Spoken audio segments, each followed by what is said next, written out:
Jonathan wants to know, last time I heard the name Tucker Max, I finished I Hope They Serve Beer in Hell. Lots has changed. Would you do it all again? Of course.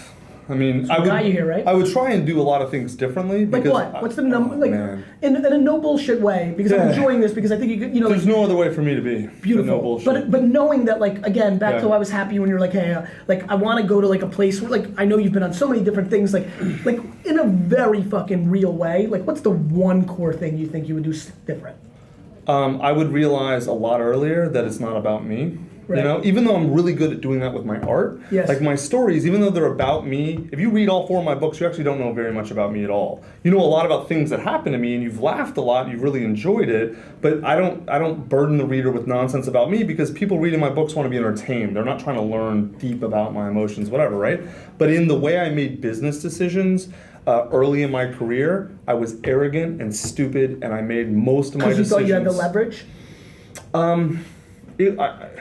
So there was a movie made about my first book. That movie should have done 100 million or more at the box office, and it did like 2 million. And Because? Because of my arrogance and my hubris, and You because, wanted to impose certain things that you had creative control over? Yeah, man. Yeah. It really was. Like, writing is a very singular art, Yeah. right? It's also like I Yeah. don't need anyone else's help to Yeah. crush a book. To make a movie, it's a whole group of people. And even the smallest movie ever is still 50 people. And you on went it. into that place of like, look, It I love has you to be guys, about but me, this is like, yeah. right, holding tight, Yeah. and because of that, I picked the wrong director. I picked most of the wrong production. You picked team. yes people? No, I would. If I picked yes people, it might have been just my vision, which would have been better than what it was. Because it became a Frankenstein. Yeah. It was half pregnant. Yeah, exactly. And I picked a lot of people who told me what I wanted to hear early on, but had their own agendas. Sure.